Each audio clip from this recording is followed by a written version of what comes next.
Good morning, everybody around the United Methodist Church. We hope you're having a great Tuesday. My name is Chris Wilterdink, and I'm Director of Program Development for Young People's Ministries, hanging out in Nashville, Tennessee today. And it is our pleasure today to be talking about transitional moments as youth graduate from high school and into the college arena, because there's a tremendous amount of change and overlap in terms of ministry opportunities that they've been a part of and places that they're going to get plugged into as they transition to school. We have our U.S. regional staff along with us as usual, but we also have a special guest today named Beth Ludlum, who is in another part of the same building that I'm in, which is kind of fun. But we'll head around, let everybody introduce themselves very quickly, and then jump into a 20 or 30-minute conversation about graduation season and transitioning into college. Abby, why don't we start with you? Yay! Hi everyone, I am Abby Parker. I am in Austin, Texas. I serve as regional staff for the South Central jurisdiction. I almost said Southeastern. I don't know why. Anyhow, we are in a busy time of camps. I have all the camps for the jurisdiction on my calendar right now, and there's about 6 happening right now around the jurisdiction. So I've just been praying for everyone. I hope everyone has a good, safe summer, and if you need anything, let me know. Thank you, Abby. Carl, awesome backdrop. Should we do you next? Sure. Yes, this is my wife's care package from college. But we love you all too, Internet. My name is Carl Gladstone. I work as the North Central area staff person, and in my other time, I work with the Motown Mission Experience here in the city of Detroit, Michigan. All right, thank you, Carl. Now, Hannah, you'll have to tell everybody where you are today because you've been on the road quite a bit. You'll also have to unmute yourself. There we go. Sorry, Chris. My name is Hannah Bonner. I serve the Northeastern jurisdiction, and today I am in Buckhannon, West Virginia, on the campus of West Virginia Wesleyan. And we are having a great youth week here, getting to preach every day and enjoying this rainy West Virginia weather. So here I am. Well, it is rainy here in Nashville also, so I hope you enjoy everything that West Virginia has to offer. Rory, how are you today? I'm great. I am here in Atlanta, Georgia. I'm Rory Francis Blakeney. I have adopted that great Southern tradition of using all 3 of my names, and I serve the Southeastern jurisdiction. And just got back from Athens, which is a great college town where we have our annual conference. So I'm gearing up for a few trips, headed to Orangeburg and then to Lake Junaluska. Terrific. Thanks very much. Well, folks, that's our U.S. regional staff, and I would like to introduce you all to Beth Ludlum, who's joining us. And Beth, would you tell us a little bit about yourself and maybe a little bit about the student movement as well? Sure. Well, as Chris mentioned, I'm here in Nashville in the same building as he is, and the same floor even. I work here at the General Board of Higher Education and Ministry, which is a sister agency of the Board of Discipleship that Division of Ministries with Young People is housed in. I feel like I'm wading into the weeds of Methodist structure really quickly, so I'll pull back out of that. One of my tasks is to help ignite the United Methodist Student Movement, which has been a major force for college students engaged in mission and service and justice for several decades. And we're in the process of kind of revamping and reinventing that. So we have student leaders around the country who are connecting and networking and a number of priorities to help engage students in the coming school year and beyond, and really get us all on board on the same page as we seek to become a force again for justice and service and for students to find their place within the Methodist Church. Terrific. Thank you. Actually, I would love that to be our starting point for the conversation that we'll have around what young people are called into as they graduate high school. And I will have to own up and say that, you know, my own history in ministry is really specifically focused in youth groups. The Young People's Ministries office is tasked with, you know, ministries with young people from 18 to 35, especially as we go worldwide. but so much of my background is in youth ministry that that transitional moment when high school graduation happens and the youth that I've been a part of their lives for 6 to 7 years if they came into youth group in 6th or 7th grade are now transitioning into someone else's hands and into a completely new arena where they can really explore some new calls to ministry. How does the United Methodist Student Movement help with that transitional phase, or how do people get connected when they start off in college? Well, Chris, there are a couple of different things. I mean, for one, within the U.S., we have about 520 campus ministers and 107 chaplains around the U.S. Who are serving college students on their campuses. So one quick and easy way to try to get students connected is through the local campus ministries that may be serving their campuses. But we realize, too, that that doesn't cover every campus in the nation by any means. And also that for many students, they want a broader taste of what it means to be part of the Methodist connection. So the student movement is a way that students can get connected to other students who have similar priorities and goals and passions, whether they're on a campus that is served by a Methodist student ministry or not.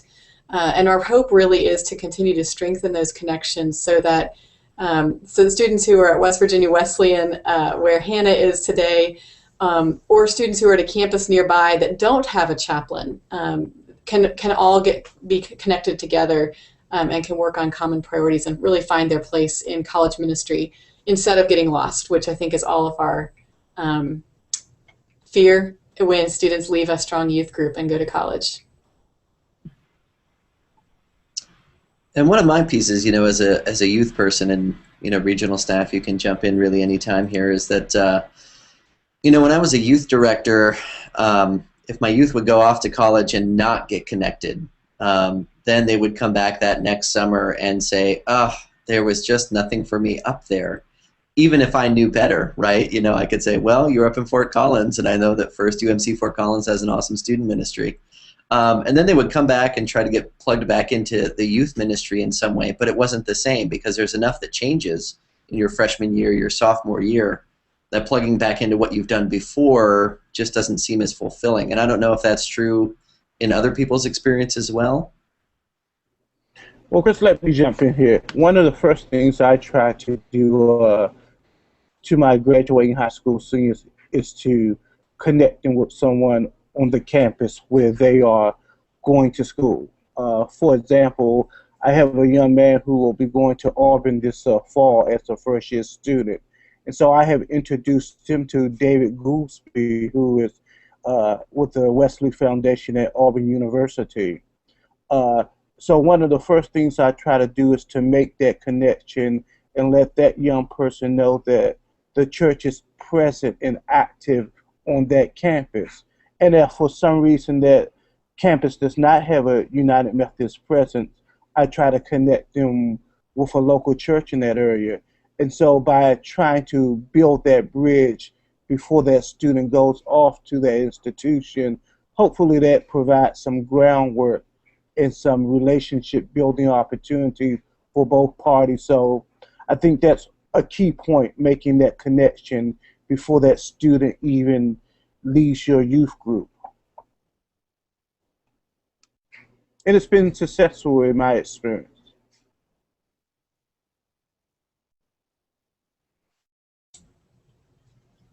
Roy, I think that's a great point. One of the things that we find is simply the disconnection that can happen, especially if youth leaders haven't been in one place for a long time and may not know the people where the students are going.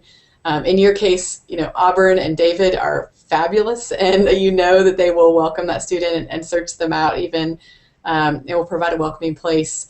But one of the things I think we continue to struggle to do and need to do more of, but is to make that connection between youth leaders and our college ministers or the churches near college campuses that may be serving the college campuses.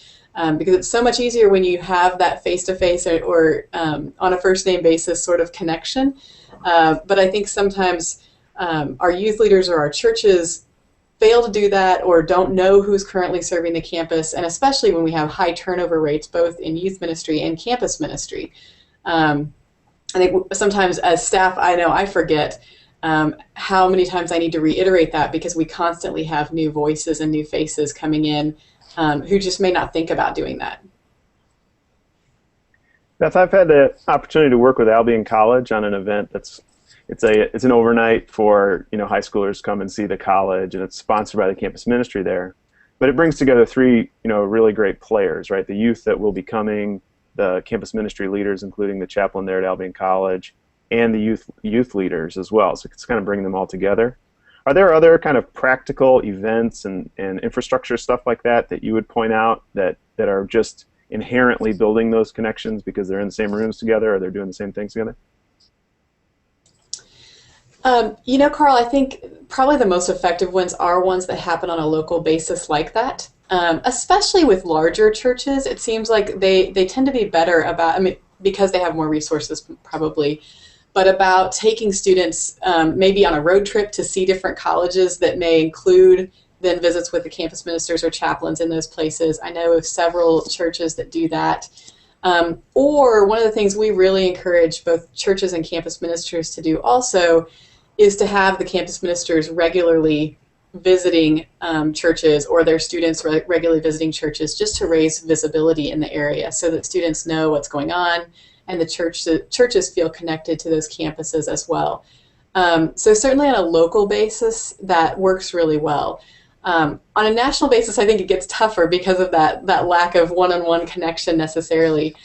We do have a place on our website that literally is /find your place is the quick link from the GBHEM website, but that way that students or youth leaders can find the ministries that serve the campuses around the nation.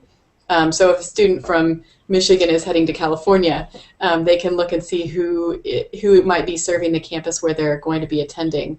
But really at that point, I think the best thing that we can do as a connection is continue to help students make those connections, to help youth leaders make those connections, and to make college ministry as visible as possible to youth early on so that they are looking forward to that as part of their experience instead of it being an afterthought once they've chosen their school and moved to campus. Mm-hmm.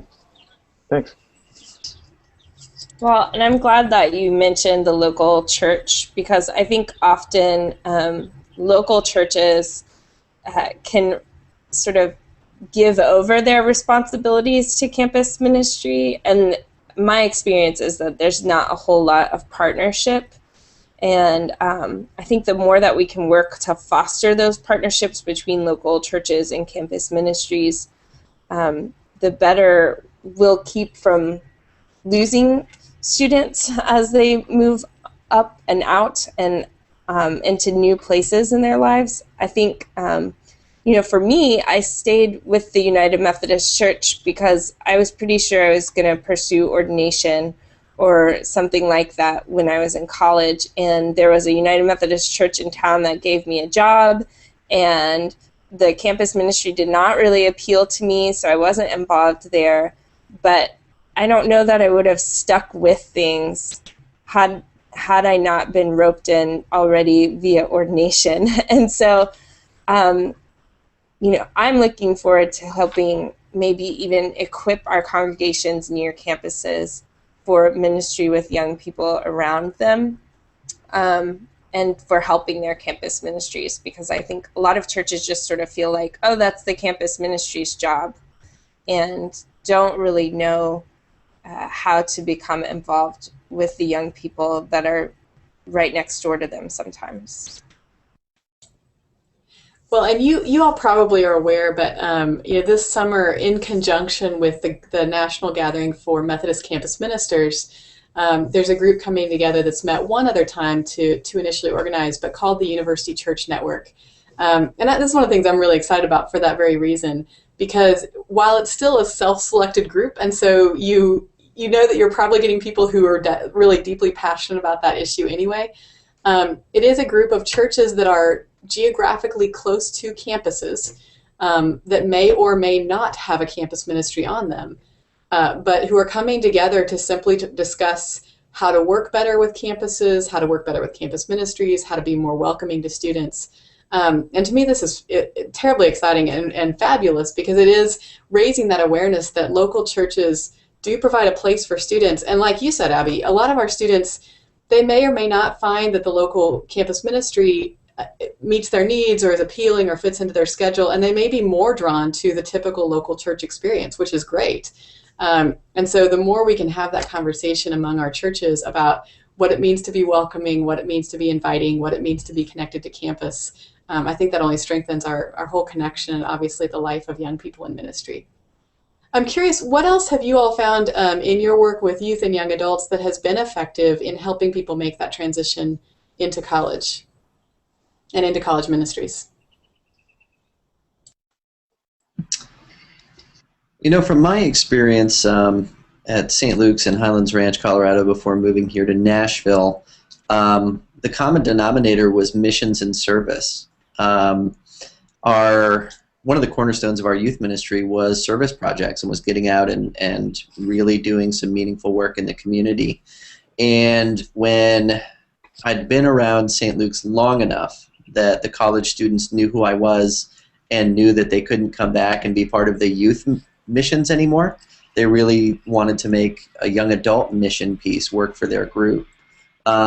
And they did that in partnership with the campus ministry that was up at Fort Collins and First United Methodist Church of Fort Collins. There's also a excellent guy in Boulder named Roger Woolsey who runs a great one. And so the youth minister who's at St. Luke's now has kind of taken that baseline of missions, and he started doing some of that road trip idea where he'll take students who are juniors or seniors, go and visit the college campus. He'll invite freshmen and sophomores from college back to the youth group to talk about, hey, here's what you need to do to survive your first year or two of college. And hearing it from a peer group, I think, makes a big difference as opposed to hearing advice like that from adults. I also think that it kind of plays off the idea that you and Abby were talking about earlier in terms of it's not really a handoff, it's really more of a transition. You know, if we keep using the language of, well, they've graduated out of my youth group and out of my church and into something else, I'm handing them off to you. And that's sort of when fumbles can happen, right? Like if I'm handing off responsibility and saying, you know, just because this person's not in my youth group or my local church anymore, I don't have responsibility for them.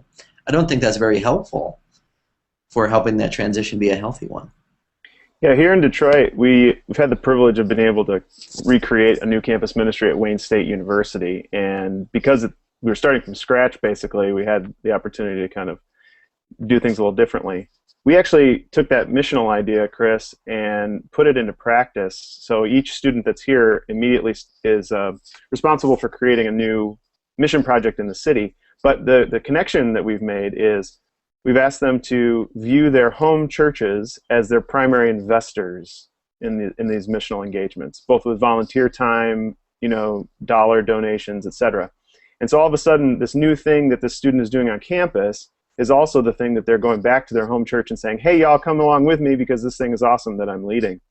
And it's turned out to be a really great resource. And the side effect is these churches feel like they have now commissioned and sent this young missionary out to that field. And it's really been great. And we just see our connection point for the campus ministry, you know, our donor list just grow and grow and grow. And those are all people that we can invite back to worship services and donor volunteer thank yous. And it's all based around the idea that this young person is just in a different place doing amazing ministry and keeps those connections back and forth between the two. Yeah, I agree, Carl. I think one of the things that I'd really love to see us, I mean, I would say even me focus on is when people move to anything, but especially young people, that we're seeing it as a commissioning to a mission field and a place for ministry, and less about a goodbye or we'll see you next summer, or sort of like, oh, you've made this choice to go to this place in your life and we'll see you later. I think we really need to help people define how God is moving in their lives and how God is calling them to a place and calling them to a vocation.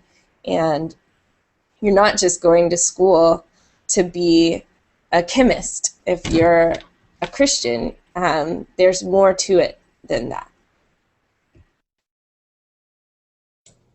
Well, and Abby, one note on that idea of transitions. The other thing that campus ministers tend to talk and worry and pray a lot about is the transitions on both end of college, because just like the experiences you all have had, many of you have had with youth groups and youth transitioning to college, and whether or not they will make a connection there, and whether or not they'll want to just come back and stay attached entirely to the youth group. College ministers have the same thing happen often when students graduate from college and try and sometimes don't successfully make a transition to a local church or to other ministry and miss that connection. And so I think even the way we talk about those transitions, talk about the ways that our young people are commissioned and called, so it's less about you're leaving one thing and good luck finding the next, and more about moving within this connection that we have, and finding place within that connection, and finding ownership within that connection, and purpose and mission. I think the stronger we make the experience for our young people, and that's one of the things that we can really offer as Methodists especially, is that sense of calling and mission within a connectional system. I think that for those of us who are on the other side of whatever transition, whether that be college students on the other side or young adults on the other side of the college transition, I think that we have the responsibility to offer a ministry of hospitality to those who are entering into our life stage. And that's been something that I've been really excited and about seeing the young adults in the Northeast feel very passionate about helping people to transition, and being here at West Virginia Wesleyan, as folks are transitioning, apparently on Thursday night is when the big transition happens, when they celebrate the seniors that are leaving, and everybody apparently cries a lot, and it's a very emotional night on Thursday. And so one of the things I was talking to a young woman here named Cash Money, and that's what she would like to be called.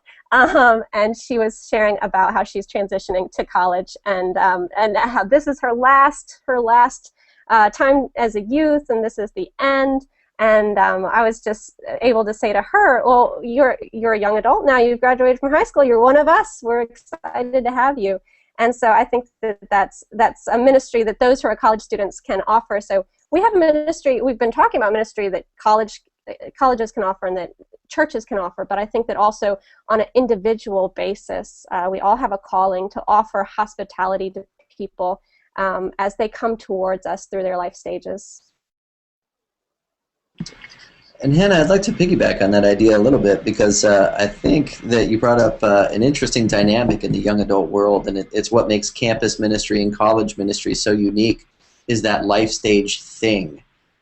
Just because I fall within the same young adult age bracket as an 18-year-old freshman doesn't mean that, me, father of a 2-year-old, married, is going to be interested in the same things that this 18-year-old is going to be interested in. And so I think that's another beautiful challenge of that age in life. And in a lot of ways, it speaks to sort of the non-traditional arc that the lives of some young adults are taking now. I think the whole conversation we've had so far really has talked about school and its traditional understanding, where you do high school, you graduate, and then you find a 4-year college somewhere. And so I would wonder, too, if there aren't stories that we have about successful moments for folks that are in non-traditional tracks after high school. Maybe they enter the workforce right away, maybe they start having a family right away, maybe they're married, maybe they're not. Maybe they're doing a commuter school and they're still at their local church that they grew up in, and what does it look like for them? I just wonder, because that's a growing part of our population, I think. Well, I think you're right, Chris. I do think that is a population that somehow we overlook. And so I think the key with that is really, and even with the collegiate population, I think the big key is engagement. Having those conversations, getting to know what's going on in these young people's lives, and so we can attempt to walk with them and respond to some of their needs. To piggyback on the model, and I hate to pick on David since he's not on the conversation, but David talked to me about what he's doing down there at Auburn, and one of the things that I thought was interesting was that he doesn't have a Sunday morning worship. He encourages all of his students to be engaged with a local congregation. And so their primary worship service happens in the evening. And so it kind of continues on the model of what most youth groups do, but at the same time as he's ministering to them, he's connecting them with local congregation, which is another form of engagement. And so as they begin to leave those collegiate campuses, they still feel very much connected to those local congregations. And so I think when we look at this population as a whole, it's an issue of how do we engage them effectively and appropriately at the level that they are at. And I think that also speaks to our programmatic stuff in general. I think I work in churches that most of the population does not go to college, and they might go to community college if they can work enough to earn the money to get to class. So they have several jobs. Some of them have children. They're between the ages of 17 and 19. They might have a 2-year-old child. And they're a completely different population in a lot of ways and very underserved by the United Methodist Church. I would go as far as saying that. But the ones that stick around in church have a place. They are connected to the congregation. They're not just connected to their youth director or their parents, but many, many people in the congregation care about them, ask about them, check in on them, make sure they have some leadership responsibilities in the church. Those are the ways that we've kept those young people connected, is to make sure that they're leaders in the congregation, but also that they weren't just connected with 3 people. And then I think that reflects just what you would do with any population in the church. When someone new shows up at church, you try to get them connected to a variety of people so that they find their place. I don't know that we always do that with youth and young people. We usually try to connect those people to one other person. And I think as a whole church, we need to get better about finding people's giftedness and not just saying, oh, you're young, connect with this one young person, but say, oh, you're young and you're great with finances. Why not help, can you help us in that area in church? Or you're young and you're good with cars. Can you help us keep our van up to date? There are a lot of ways that people can serve other than just being an age bracket. Well, and a couple of things I want to lift up on this, because I think you're right that this is a very, very important topic. And it's true that many of our campus ministries have kind of been built and designed on a very traditional model of campus life, and are now, especially on campuses that are becoming more diverse in terms of age and life stage, are struggling to figure out what that means to serve all populations well, which is often a challenge when it's one campus minister who may not even be full-time, who's raising funds and doing everything on their own. But a couple of places that are really meeting that challenge, I think in exciting ways. One is at West Virginia University, where a religion professor, actually who is Methodist, has really taken on the challenge that has arisen there with many of their students starting college after they've done military service, and in the last 10 years, that's been after military service in the Middle East. And so she has started basically a campus-wide initiative that's based out of the campus ministry to try to provide resources and connections and support for military veterans who are beginning college and obviously at a very different place in life, even if not very much difference in age, than many of their peers. And so that's exciting to me to see someone who's, and a group of people who are really embracing that challenge there. The other place that we're learning a lot from is Mississippi. They have committed and have placed some sort of campus ministry on every campus in their state, including community colleges. And we're learning a lot from especially those community college campus ministers about how they're providing space not only for the students who are more traditional and on campus, but also for the huge populations of commuter students and students with families, students with jobs. And there are a number of campuses there that are just doing amazing work in reaching multiple populations who all have very different schedules and very different life stages, but are doing a lot of really creative things with childcare and with ESL and with all sorts of different resources that they need during that time. So there are places that are doing it well. It is definitely a challenge, but I think we all have a lot to learn, but there's some exciting stuff to watch. One of the other connections that I think, Beth, you guys have been working on with the UMSM Praise project is meeting these folks either in a kind of a traditional campus setting or in non-traditional. I know we have a student this year with us this summer serving in an internship program who is coming from online learning. I mean, that's what she's doing while she does her whole life with kids and all this kind of stuff. So do you want to talk a little bit about UMSM Praise and where you're trying to meet, provide not just the infrastructure for connecting youth to the fall of their freshman year, but also creating this whole pipeline between that and what's that next step in the next summer or the next gap year time?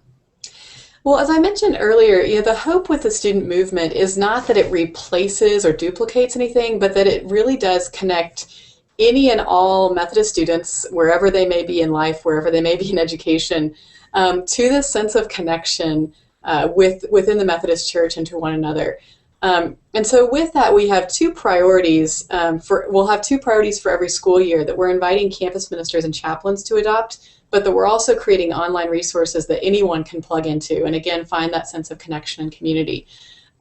So one of them for this next school year, and actually until the next event in fall of 2014, is prayer. And so we've been working really closely with the Upper Room, and this summer especially geared towards students who are doing any sort of ministry or service projects, but open to anyone, obviously.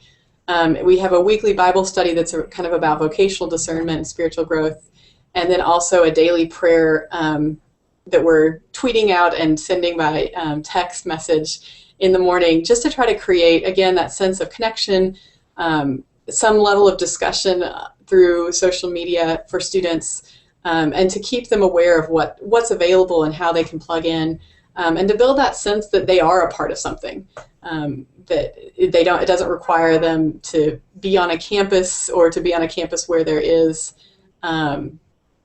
some sort of campus ministry going, but that they are connected to one another around this initiative of prayer. I should go ahead and note also that any of the links or any of these projects that we're talking about that have Twitter feeds or presence on the GBHEM website, I'll go ahead and make sure that those links are posted when this is archived and put up to YouTube. Beth, I want to thank you a ton for the time that you spent with us this morning. I have the feeling that we could really talk all day about this because I think we have the understanding that life really is full of transitions, and one of the beautiful parts of the United Methodist Church is the many different faces that we have to serve people no matter what life stage they're in. And obviously these moments, especially in the American culture when there's not really a clearly defined line of when somebody becomes an adult, I think are big ones for us to pay attention to. When somebody graduates high school, gets into college, is in college, gets done with college, and moves on. And I just want to thank you for your time and thank you for your ministry. We'll make sure to put up all the United Methodist Student Movement links as a part of this archived piece on YouTube. And regional staff, thank you all for tuning in and adding your input as well. I know we have a wealth of experience with young adults that are in various life stages in our ministry settings, and it's a hugely important age bracket because I do think that it's a growing part of our country. And hopefully they can find the same kind of meaningful connection that each of the young adults that was part of this chat today has been a part of as well. So Beth, thank you again. Abby, Carl, Hannah, Rory, thank you for your time today. Please visit us at globalyoungpeople.org when you get the chance, and we will see you next month for another Regional Staff Hangout. Thanks, Chris.